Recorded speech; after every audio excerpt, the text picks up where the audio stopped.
On Superstars this time, we look at the story behind some of the most talented storytellers in Tinseltown.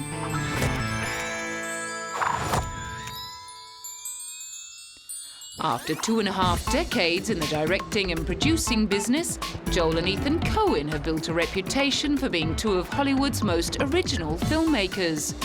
But in 2004, they switched gears to take on the challenge of bringing something new to their remake of the 1950s comedy classic, The Ladykillers. What am I going to say? I admit it, we are mythic and incredibly original in spite of the fact that we just ripped off a 50-year-old movie. They even managed to convince the industry's highest-grossing actor that it was a good idea. The captain. And where is the counting room? Underground. Underground. The general shall be directing our little tunnel operation.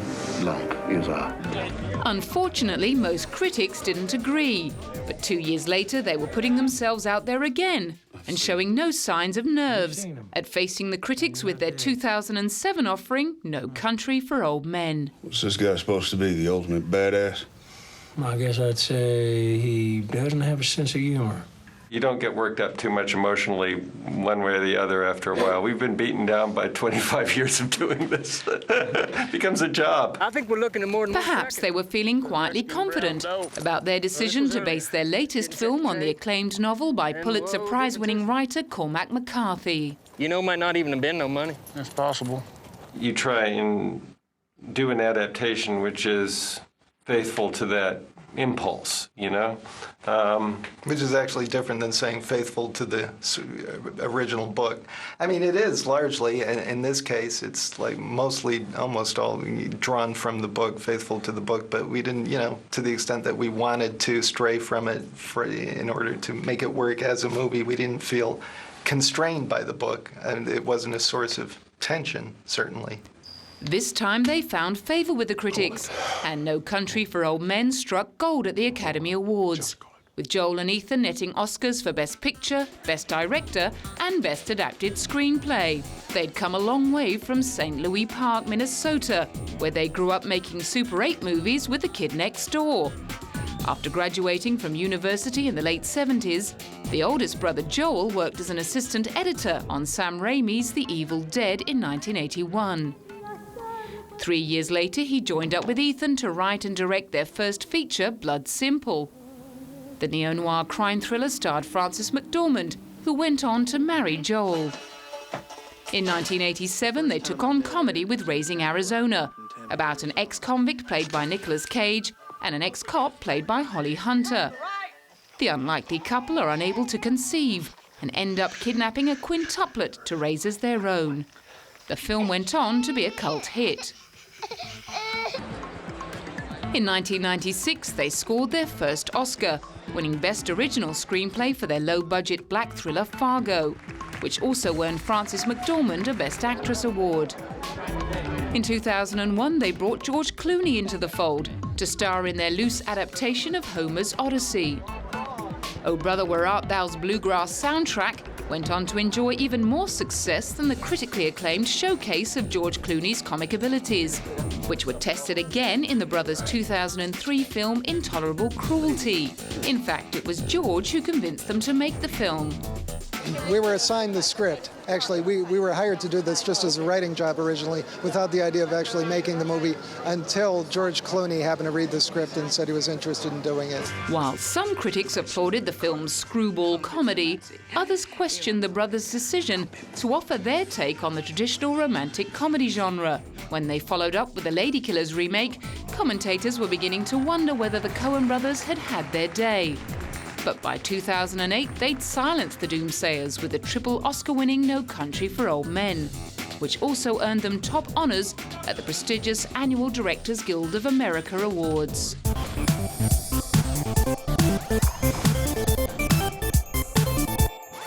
The story goes that during the filming of the first Star Wars movie in 1977, George Lucas opted to waive his directing fee in favour of owning the film's licensing rights.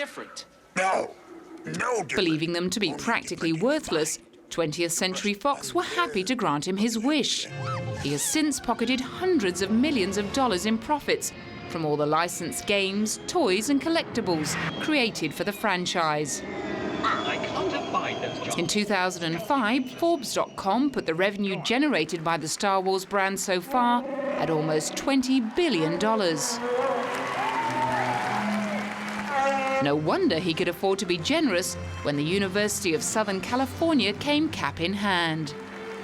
I learned everything I know about movies here, and I have a very, very strong feeling about education in general, and a very specific passion about the value of the cinematic arts. In financial terms, that value came out at a whopping $175 million, $75 million of which paid for the construction of a 137,000 square foot state-of-the-art home for the university's acclaimed cinema school. It certainly must have taught George something useful. While still at USC, he won first prize at the 1967-68 National Student Film Festival with the short film that he later adapted into his first feature, the science fiction film THX 1138, starring Robert Duvall.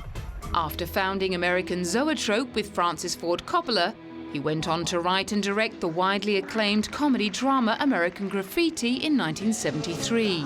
He and Francis then started developing Apocalypse Now, which George was supposedly slated to direct after finishing Star Wars. But with Star Wars dragging on way past deadline, Francis took over directing duties on Apocalypse Now. With the proceeds from Star Wars, he set up Lucasfilm with groundbreaking sound and special effects divisions. They then went on to spawn a games company. In 1980, the Empire struck back with the second film in the franchise that eventually ended up becoming the fifth Star Wars installment, chronologically speaking. After completing the original trilogy with The Return of the Jedi in 1983, it made sense to George to go back and write 3 prequels.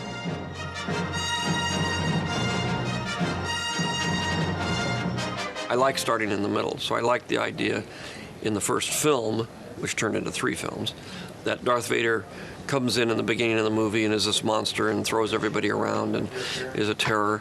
And then halfway through the movie, you understand that he's a man and that he's actually the father of the hero.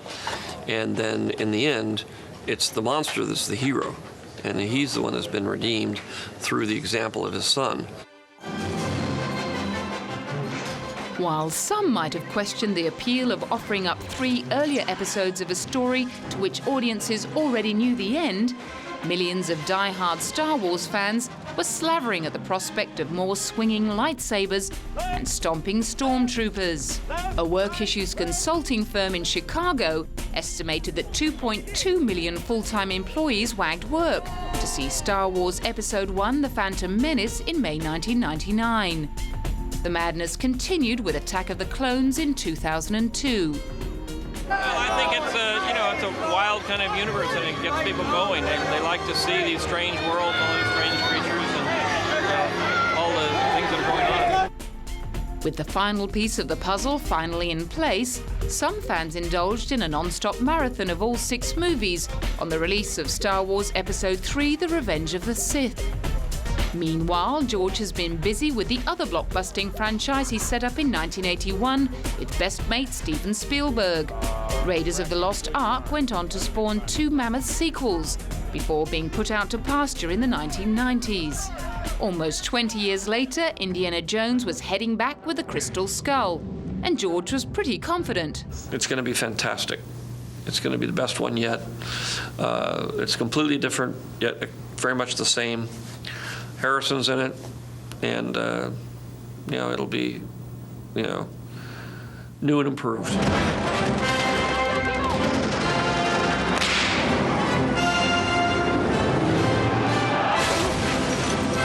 Damn, I thought that was closer.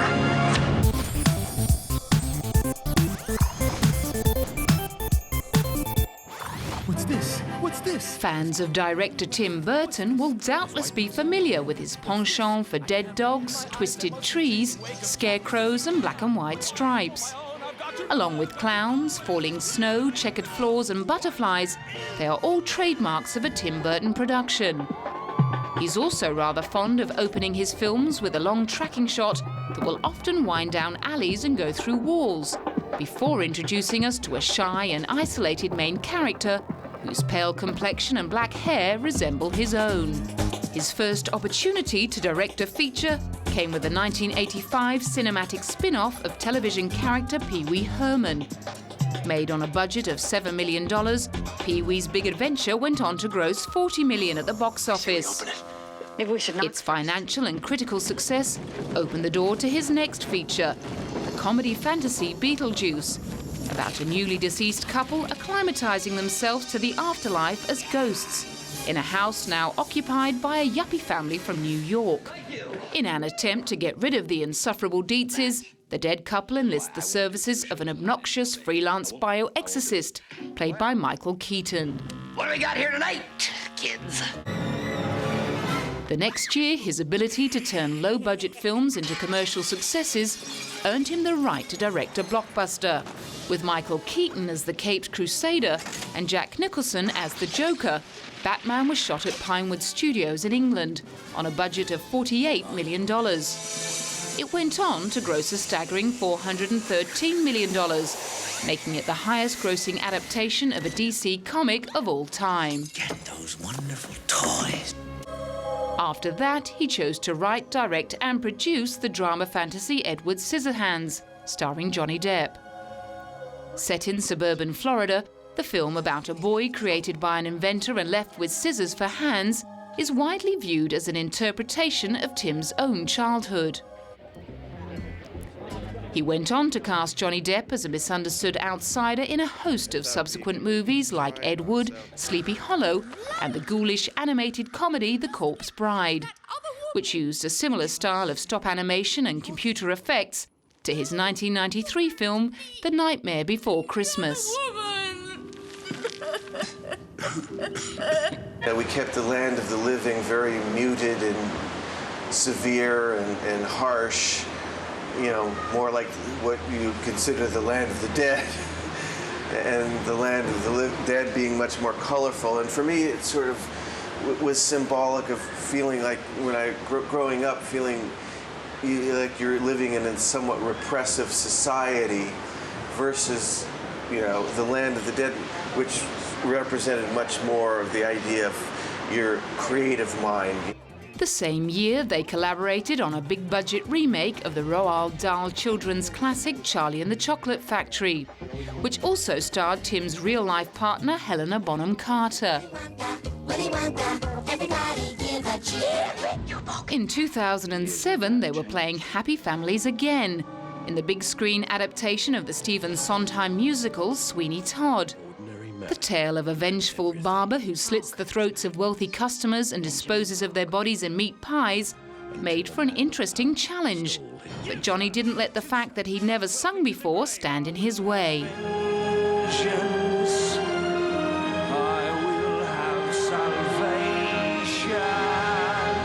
There was a lot that appealed to me. First and foremost, that it was a Tim Burton film. The opportunity to get back in the ring with Tim. Second, that it was Stephen Sondheim's brilliant masterpiece. Third, you know, there's the possibility that, you know, it might work, it might not work in terms of me as a you know, singing the part. So there's always the interesting thing is the idea of challenging yourself as an actor. Well, I just had a feeling, and you know, I didn't know if Johnny could sing or not, but he said he thought he could, and that was good enough for me. And then, you know, he sent me some music, and it was beautiful. And so I was, you know, it was interesting to work with actors who aren't singers in a very difficult musical. So I think they all did a really beautiful job. In fact, Johnny did such a beautiful job that it earned him his first Oscar nomination for Best Actor. No wonder he was only too happy to be handing his boss a Lifetime Achievement Award at the 2007 Venice Film Festival. Touched as he was, however, to be singled out for the honour, Tim made it clear that he had plenty more to achieve yet. I mean, there's lots of things I'd love to try. I'd love to try doing something, you know, in the theater sometime, something live. I think would be quite fun to do. You know, I just feel like getting the opportunity to make. I love film, so the opportunity to work with great actors and to to make things is like I said, it always feels new, and it always feels special when you get the opportunity to make a movie. So, you know, that's what keeps me going, and I think it should and will for hopefully a long time.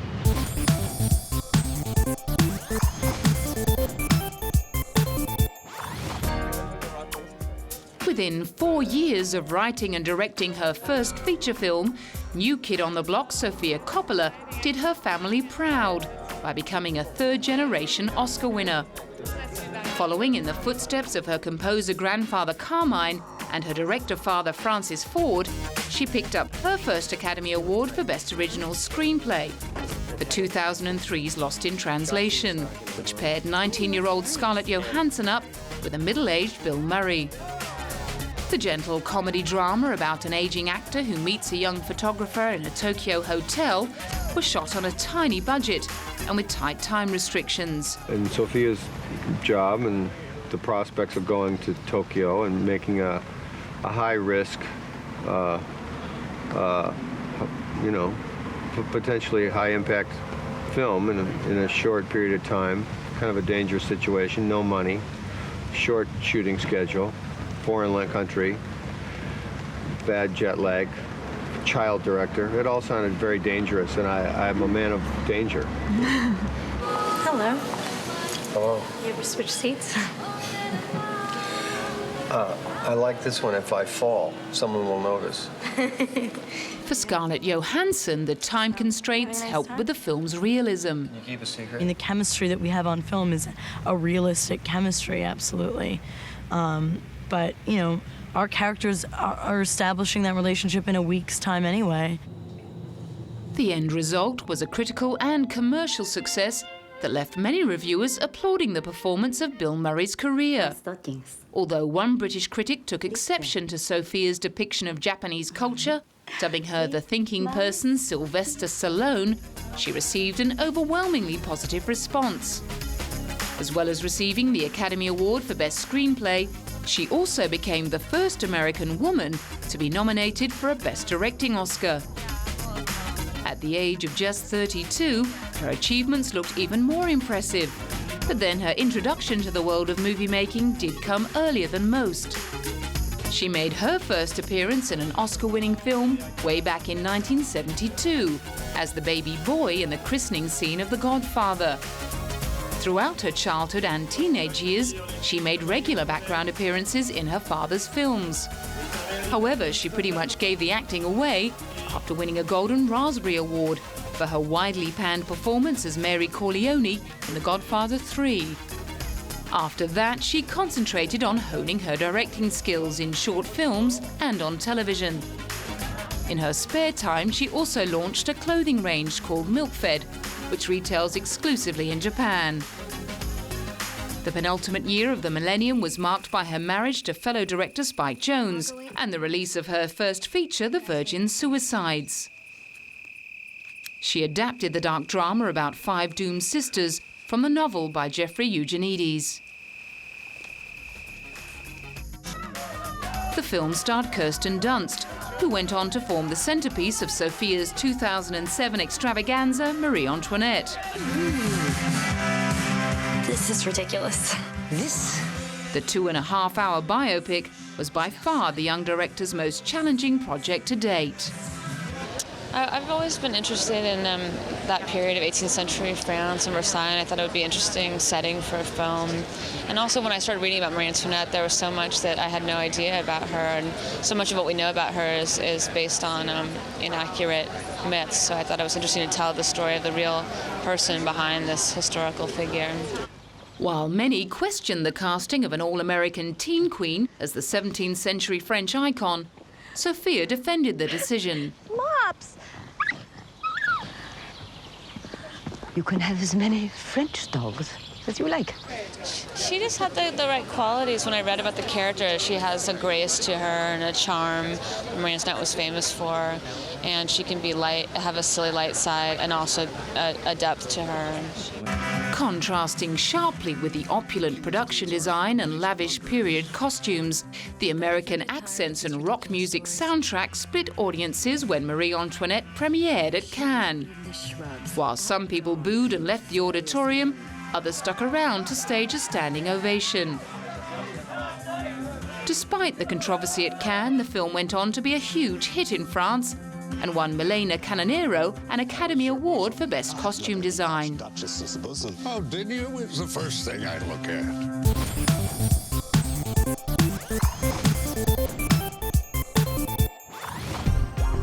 When he finally received a star on the Hollywood Walk of Fame in 2003, Martin Scorsese recalled his childhood in a rough section of New York's Little Italy. To come and say, well, to tell your parents that you're going to make movies in Hollywood, it's something unreasonable. It's impossible to understand. And one night I heard them talking. We were only in 2.5 rooms, so I could hear everything going on. And she said, I heard my mother tell my father, I think he's crazy. Maybe there's something wrong with him. You know, but hey, they gave him 2 awards at school. Maybe there's something there. What do we know? Marty's first ambition had been to become a priest. But in the mid-1960s, he traded the seminary for NYU Film School and set about making his first feature, Who's That Knocking at My Door? The film's troubled Italian-American protagonist and exploration of Catholic guilt set the tone for his 1973 film Mean Streets, starring future long-term collaborator Robert De Niro. When they worked together in 1976, Martin's fast-paced, gritty depiction of New York's Italian-American street life was already making its mark, but nothing could prepare audiences for the unrelentingly grim and violent portrayal of one man's slow descent into insanity in a hellishly conceived Manhattan in Taxi Driver. The film won the Palme d'Or at Cannes and an Oscar nomination for Best Picture. You talking to me? You talking to me? By the time Taxi Driver was in the can, however, he developed a serious cocaine addiction.